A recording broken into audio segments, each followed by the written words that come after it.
bagaimana penjelasan dari Monsinyur dan materi-materi yang sudah kita gali benar-benar luar biasa ya. Jadi saya ingatkan sekali lagi untuk Bapak, Ibu, saudara-saudara yang terkasih, apabila ada pertanyaan seputar tema kita pada hari ini, silahkan langsung ditanyakan di kolom chat karena mumpung pembicaranya juga ada di sini, moderatornya juga moderator Topar Kotop, mari kita menggali sebanyak-banyaknya materi yang ingin kita tahu, supaya kita bisa sama-sama belajar dan bisa sama-sama mengerti tentang gerakan karismatik Katolik ini. Baik, tadi pertanyaan door prize 1 dan 2 sudah di awal, sekarang kita mau bagi-bagi lagi nih, jadi door prize-nya masih belum berakhir, ada 3 pertanyaan lagi yang akan saya tanyakan kepada Bapak, Ibu, dan saudara-saudari. Sistemnya sama, tetap dikirimkan ke nomor WhatsApp yang tadi 0812351855559. Jadi pertanyaan yang ketiga. Ini pertanyaannya agak narsis ya sebenarnya. Tim multimedia. Pertanyaan ketiga, siapa nama pembawa acara pada hari ini? Nama saya. Wah, ketahuan nih, harusnya bisa. Ayo cepet-cepetan ya. Jadi satu orang yang tertepat dan tercepat yang akan mendapatkan hadiah pulsa 50.000. Oke. Kita lanjut ke pertanyaan keempat. Siapa nama salah satu pemberi kesaksian yang diputarkan tadi? Jadi salah satu aja. Tadi kan ada 2 tuh ya yang diputarkan. Sebutkan salah satu saja. Formatnya tetap ya, sesuai dengan kolom chat yang tertera di kolom chat Zoom. Jadi format jawaban keempat, ada hashtag pertanyaan keempat, dan langsung dikirimkan ke nomor yang sudah tertera di layar. Baik, lanjut ke pertanyaan kelima. Sebutkan nama lengkap koordinator BPK PKK Malang saat ini. Ya, ini benar-benar pertanyaan yang harus menyimak banget tadi video di awal ya, Bapak Ibu. Silahkan kirimkan jawaban kalian langsung ke nomor yang sudah tertera 0812351855559. Yang tercepat dan tertepat akan mendapatkan hadiah pulsa 50.000 masing-masing orang.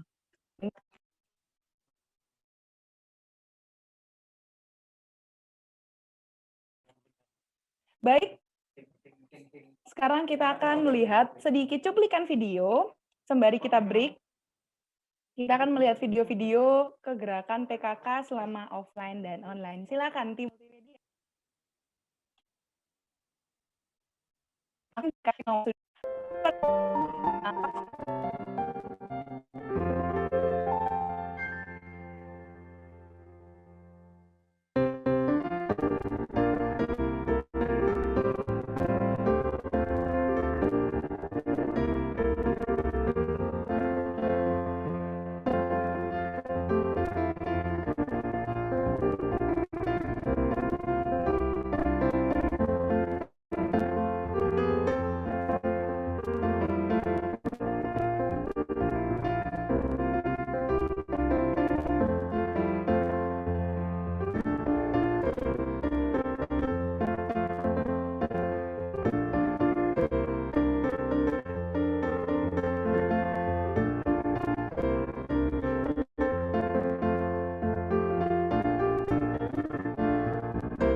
Ya, shalom Bapak Ibu sekalian yang terkasih dalam Kristus.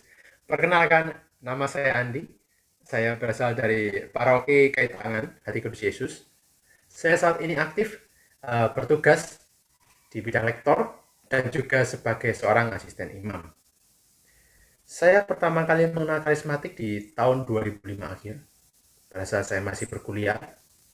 Saat itu, saya mengalami suatu kekosongan di hati, dan Roh Kudus memberikan satu kerinduan pada saya dan menggerakkan hati saya untuk mengikuti sebuah kegiatan retret yang diadakan oleh Persekutuan Doa Karismatik di kampus saya.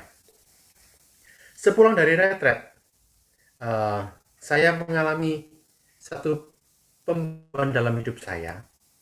Saya semakin mencintai iman kekatolikan. Saya semakin tergerak untuk menghidupi sakramen-sakramen dalam gereja, secara khusus dalam hal ini adalah sakramen Ekaristi dan juga sakramen pengakuan dosa. Selain itu, saya juga terdorong untuk mulai untuk aktif dalam kehidupan menggereja, baik itu di lingkungan, wilayah maupun paroki saya. Saya semakin menyadari bahwa arti pentingnya kehadiran Yesus dalam hidup saya, betapa pentingnya menjaga sebuah kehidupan doa. Semua itu saya dapat ketika saya benar-benar hidup di dalam komunitas karismatik Katolik ini. Dan saya sungguh bersyukur karena saya telah mengenal Tuhan semenjak masa muda saya. Terima kasih, Tuhan Yesus. Bagi Bapak Ibu saudara-saudari yang tergerak untuk memberikan persembahan kasih, kolekte bisa ditransfer dengan cara scan QR Code di bawah ini, atau bisa ditransfer ke rekening BCA dengan nomor rekening 40016600696 atas nama Indrawati Harijadi. Saudara-saudari, waktu break-nya sudah selesai ya. Jadi kita mau lanjut lagi, kita mau gali lebih dalam lagi karena banyak sekali pertanyaan-pertanyaan yang belum dibahas. Bagaimana Romo Vidi? Bisa saya kembalikan ke Romo Vidi? Oke, bisa. Baik, silakan Romo Vidi. Oke. Nah, ada beberapa pertanyaan yang kembali dilontarkan, dan pertanyaan-pertanyaan yang sudah masuk ke saya ini, kalau diteliti lagi ternyata jawabannya sudah tadi disampaikan oleh Monsinyur. Saya ambil contoh supaya nanti tidak dianggap bahwa lu pertanyaan saya kok nggak disampaikan oleh Romo, kok pertanyaan saya nggak disampaikan. Nah, saya di sini juga melakukan sebuah bisa dikatakan saya juga mensortir pertanyaan-pertanyaan dari Bapak Ibu saudara-saudari, saya sortir. Jadi pertanyaan-pertanyaan yang mirip atau pertanyaan yang sudah dijawab tidak akan saya sampaikan. Jangan dianggap terus saya tidak menyampaikan ke Monsinyur ya. Saya kasih contoh seperti ini. Ini sambil nunggu mungkin beberapa orang yang masih break itu ya. Misalkan seperti ini, berulang kali mengikuti pencurahan Roh Kudus, tetapi tidak pernah mengalami resting in the spirit atau jatuh. Apakah berarti saya tidak pernah mendapatkan curahan Roh Kudus? Nah, lalu bagaimana cara saya untuk mendapatkan curahan Roh Kudus? Nah, itu. Lalu ada pertanyaan yang mirip seperti ini juga. Apakah karunia Roh tidak dijanji? Apakah karunia Roh itu kok tidak diberikan kepada semua orang? Nah, gitu. Dan mengapa saya atau kita tidak bisa mendapatkannya? Itu kan pertanyaan yang mirip dan jawabannya sudah disampaikan Monsinyur tadi. Nah, soal karunia itu ada banyak kalau kita juga kembali lagi lihat di dalam surat Rasul Paulus yang pertama kepada jemaat di Korintus bab 12, secara gamblang Rasul Paulus mengatakan ada rupa-rupa karunia tetapi satu roh. Karunia itu banyak dalam satu roh itu. Bab 4 ayat 4 itu ya. Jadi saya ambil sebuah analogi semacam ini. Kita manusia yang secara fisik ya, kelihatan, punya wujud, memiliki bermacam-macam bakat di antara kita masing-masing. Ada yang bakat intelektual tertentu, ada yang pandai fisika, bahkan kita katakan bakat intelektual itu kan juga masih terlalu luas. Ada yang pandai dalam fisika, ada yang pandai dalam matematika, ada yang pandai dalam antropologi, dan lain sebagainya. Yang fisik saja memiliki ribuan bakat, apalagi roh yang tidak tampak. Tentu saja karunia-Nya juga pasti lebih kompleks, lebih banyak. Maka kita tidak bisa langsung membuat sebuah cap ya atau stereotip bahwa orang yang memiliki karunia Roh Kudus berarti orang yang bisa berbahasa roh, yang resting, yang bisa bernubuat, yang ini tidak bisa. Kita membuat stereotip semacam itu. Tadi sudah disampaikan oleh Monsinyur. Namun kita bisa lihat orang itu dipenuhi Roh Kudus atau tidak, lihatlah dari buahnya. Banyak orang yang memang menerima pencurahan Roh Kudus, tetapi tidak selalu mengalami resting, berbahasa roh, dan lain sebagainya. Pasti itu bermacam-macam. Roh itu juga bisa berkarya dengan berbagai macam cara. Kita tidak boleh menyempitkan hanya dengan itu-itu saja. Dan itu tadi sudah dijelaskan Monsinyur. Saya hanya mengulang lagi menyampaikan bahwa pertanyaan-pertanyaan yang mirip tidak saya sampaikan gara-gara semacam ini, tapi perlu saya ungkapkan supaya tidak ada kesalahpahaman. Nah, lalu Monsinyur, ini ada pertanyaan yang lagi Monsinyur ya, seperti ini. Mengapa orang Katolik susah untuk berdoa, tetapi setelah ikut persekutuan doa karismatik, baru banyak yang bisa berdoa? Apakah itu gerakan Roh Kudus karena sering ikut persekutuan doa karismatik, atau karena hal lain? Nah, seperti itu, Monsinyur. Orang Katolik kan dikenal sekali, susah sekali untuk berdoa. Disuruh berdoa mesti saling tunjuk, tetapi setelah ikut PDKK, tiba-tiba pede dan juga semakin mudah sekali untuk berdoa. Nah, itu Monsinyur. Ya, baik. Saya rasa ada dua hal yang tersirat dalam pertanyaan itu. Kalau yang Romo katakan yang terakhir itu maksudnya kalau berdoa spontan sebelum ikut doa karismatik nggak bisa, bungkam ya. Tapi setelah ikut persekutuan doa karismatik nanti dalam doa lingkungan atau persekutuan doa dia menjadi biasa. Nah, itu karena latihan. Ya tentu berkat Roh Kudus juga mendampingi, tapi itu karena latihan. Lalu orang menjadi biasa. Tapi yang lebih dalam tadi itu dulu susah berdoa, setelah ikut karismatik bisa berdoa. Nah, jawaban saya begini, orang ini menemukan sesuatu yang lebih cocok dengan dia daripada yang ada dalam gereja Katolik secara tradisional. Dia menemukan cara berdoa yang mengena, lalu dia maju dalam hidup doa. Bisa, itu bisa terjadi. Mungkin orang yang suka menyanyi, tapi kalau ikut ibadat normal, misa normal, kurang banyak nyanyian, dia merasa tidak ada saluran yang cocok. Maka ketika menemukan karismatik, nah dia berkembang. Ketemulah bentuk yang lebih cocok dengan dia. Tetapi jangan lalu diartikan orang Katolik tidak bisa berdoa karena tidak ikut karismatik. Lalu kalau ikut karismatik baru bisa berdoa. Enggak. Banyak sekali orang yang tidak ikut karismatik bisa berdoa. Maka masing-masing seperti saya katakan tadi, masing-masing harus melihat bakatnya. Seperti orang Israel, kalau menyanyi pakai rebana, tarian, dan sebagainya, silakan. Tapi mungkin bangsa lain tidak bisa. Ya itu juga silakan. Sama-sama punya hak untuk mencari cara berdoa yang lebih sesuai dengan sifatnya. Itu ya. Sekali lagi jangan sampai ditafsirkan kalau tidak ikut karismatik orang Katolik nggak bisa berdoa. Ya. Banyak yang tidak ikut karismatik dan bisa berdoa. Itu yang harus digarisbawahi. Ya. Terima kasih banyak Monsinyur atas penjelasannya dan juga sesuatu yang tersirat juga sudah disampaikan oleh Monsinyur. ini ada orang yang bertanya, sebenarnya saya pun juga kurang begitu paham dengan pertanyaan ini, tapi barangkali Monsinyur pasti bisa menjawab ini. Ada yang bilang karismatik ini dari Montanus. Nah, Montanus sendiri saya juga kurang paham, Monsinyur. Apa benar seperti itu? Nah, pertanyaannya begitu, Monsinyur.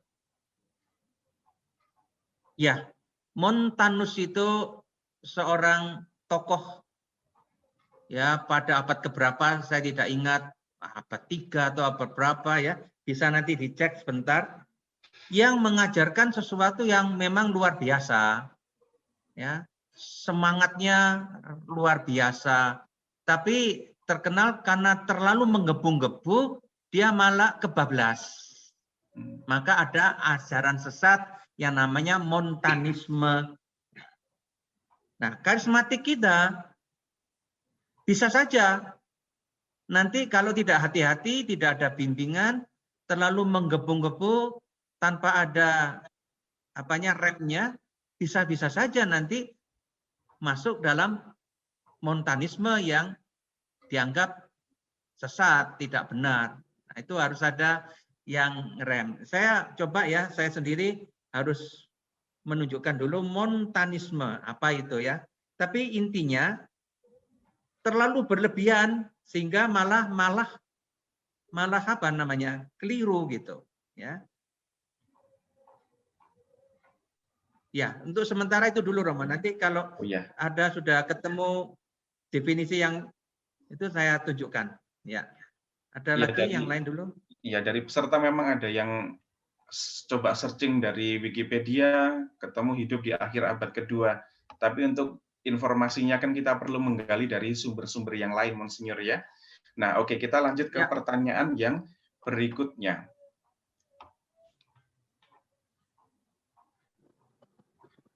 Nah, bagaimana cara mengecek bahasa roh ini orang yang merasa dikaruniai bahasa roh, Monsinyur? Lalu bagaimana dia bisa memastikan itu karya Roh Kudus atau hanya itu sugesti saja? Jadi ada orang yang merasa memiliki karunia ini lalu dia ingin bertanya-tanya kembali, loh ini gimana ya, benar nggak ya? Nah itu bagaimana, Monsinyur? Apakah juga sama dijawabnya seperti tadi, dilihat dari buah-buahnya, atau mungkin ada hal yang lain, Monsinyur?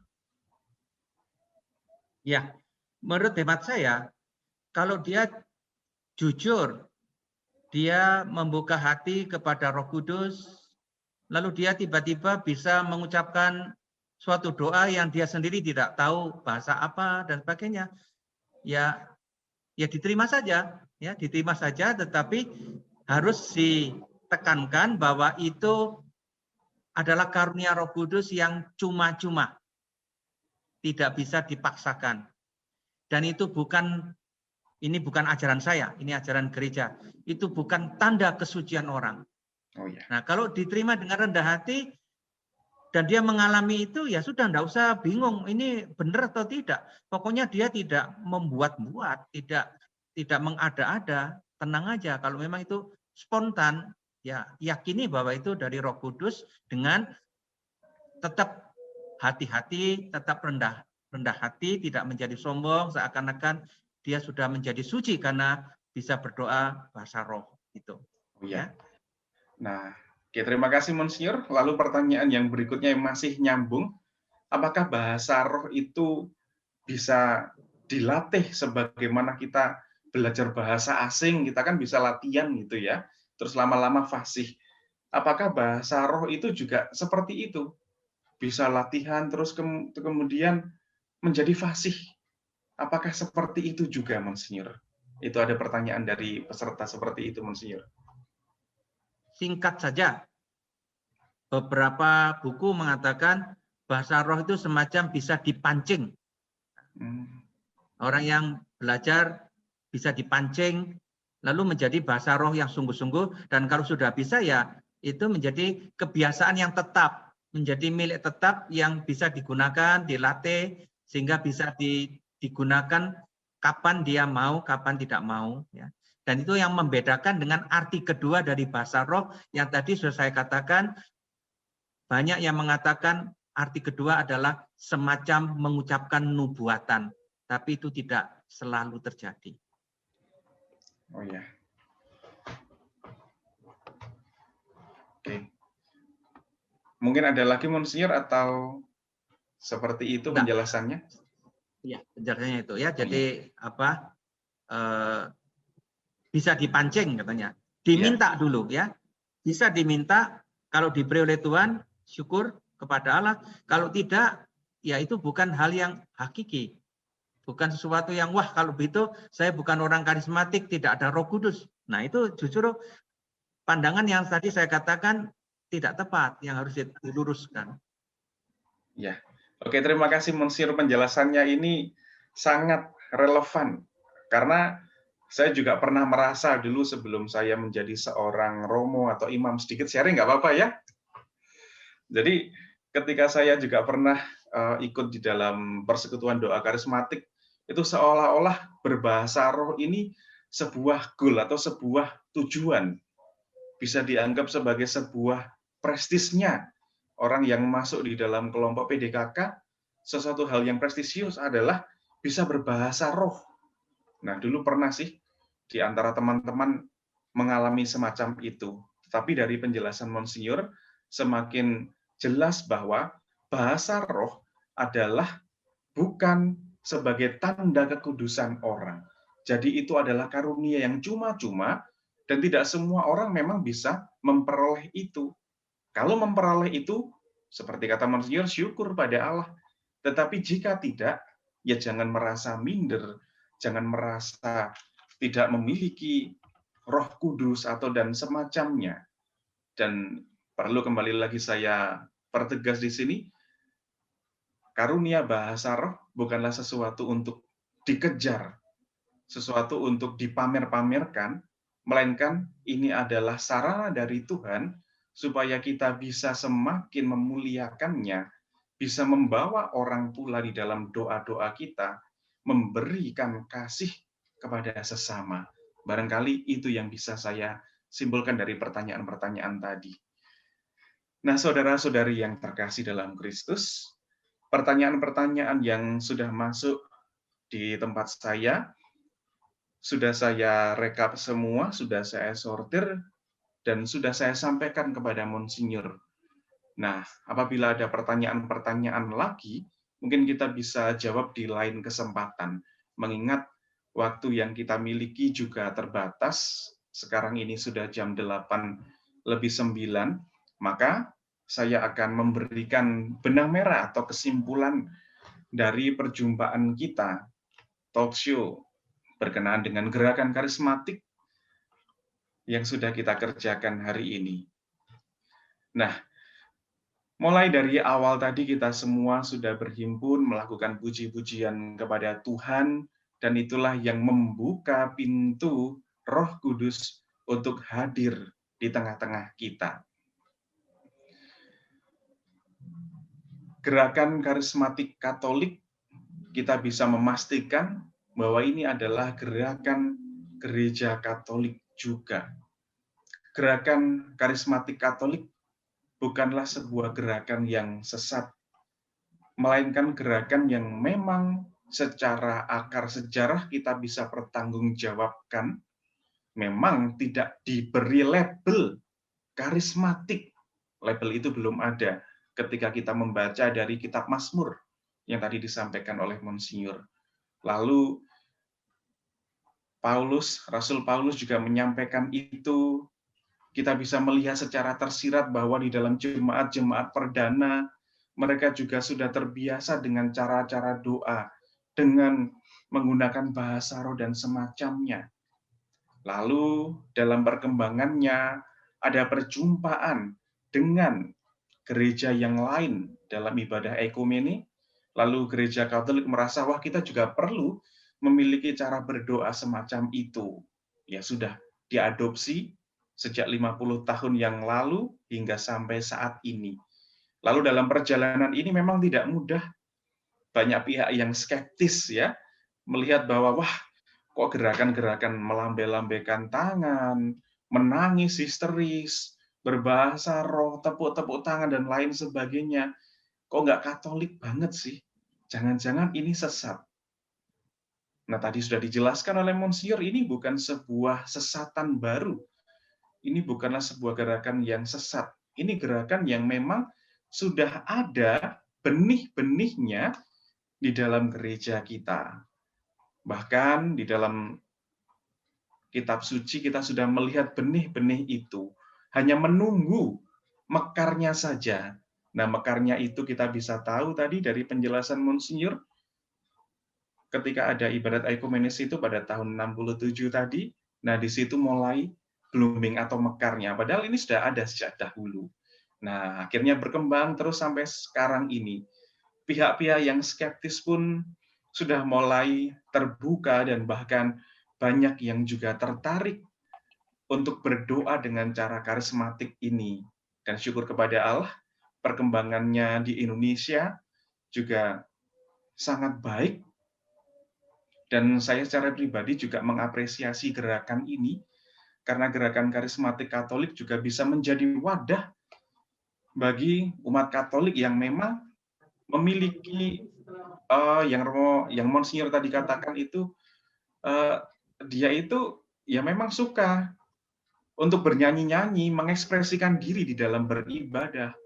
Nah, kita punya wadahnya di dalam gereja Katolik, yaitu melalui gerakan karismatik ini, melalui PDKK, orang-orang yang memang secara kepribadiannya suka ekspresif, ya ada wadahnya. Dan saya sangat apresiasi akan gerakan ini, sehingga tidak nyebrang, atau bahkan tidak, istilahnya tidak jajan ke gereja-gereja yang lain. Lalu kita punya sendiri yang lebih valid, kita bisa katakan, oh ini tidak sesat. Monsinyur tadi sudah menerangkan dasar-dasarnya dan juga pendapatnya, oh ini tidak sesat kok.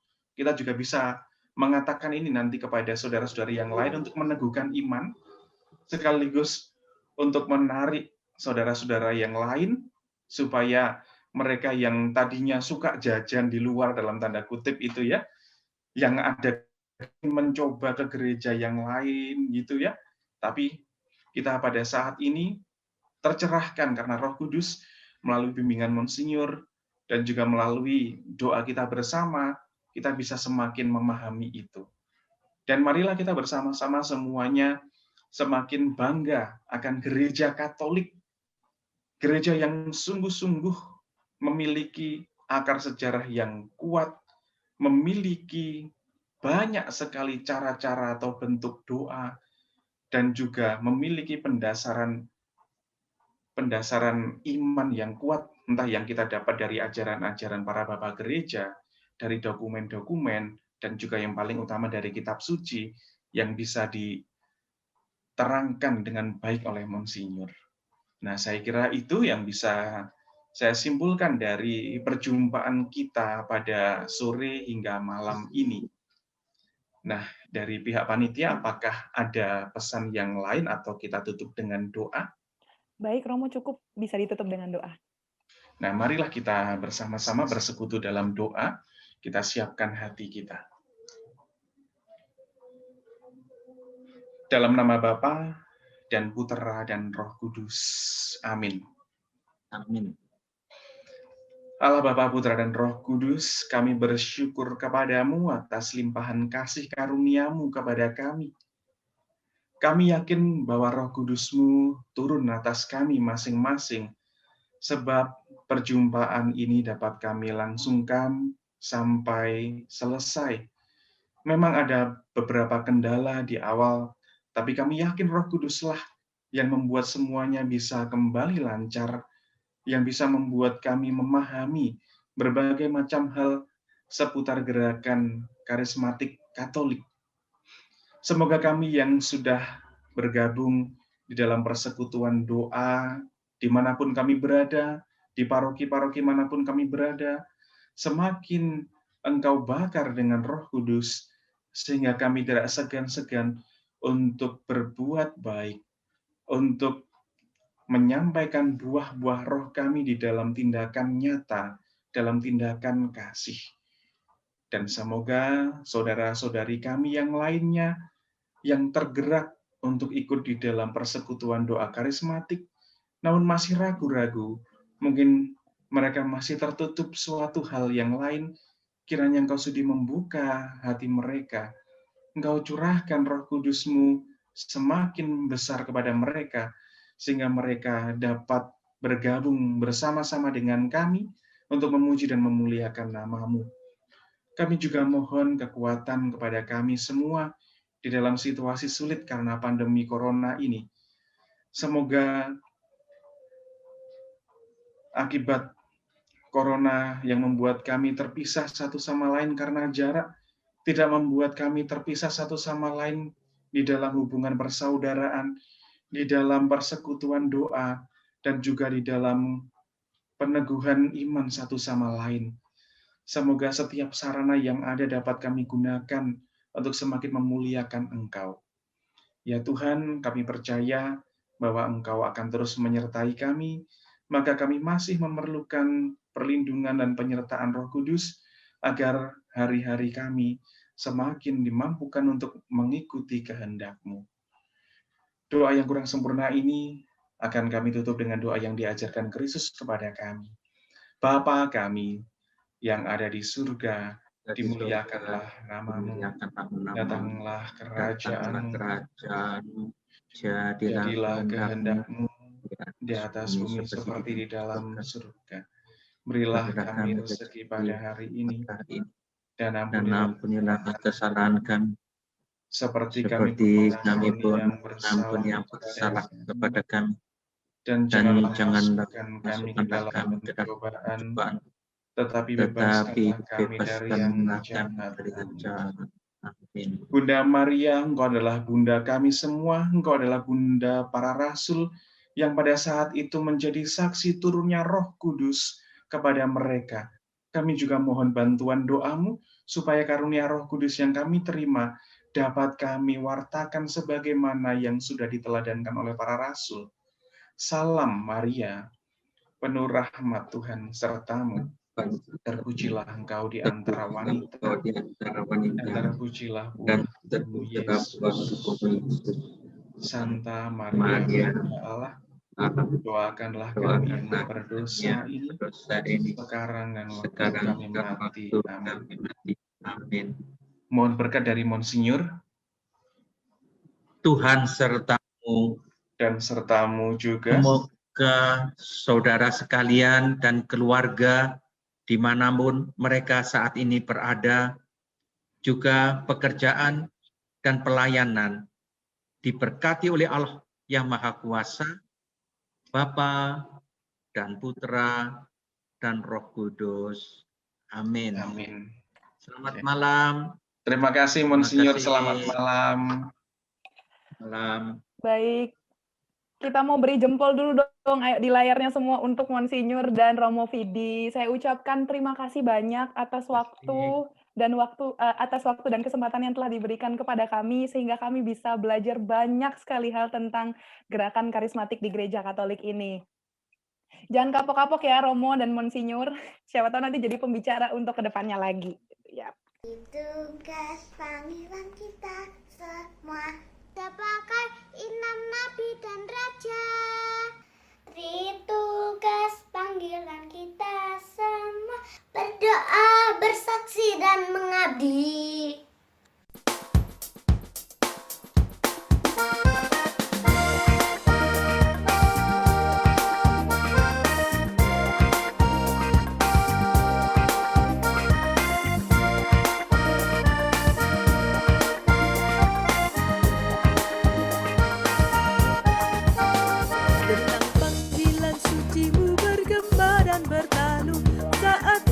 Terima martabat sebagai anak-Mu, kuduskan duniamu, wartakan sukacitaku, layani sesamamu agar tegak kerajaan-Ku. Tugas panggilan kita semua sebagai imam, nabi dan raja. Tugas panggilan kita semua berdoa, bersaksi dan mengabdi. Dalam api cinta Roh-Mu kobarkan hati kami. Engkau percayakan Tritugas Imam Suci,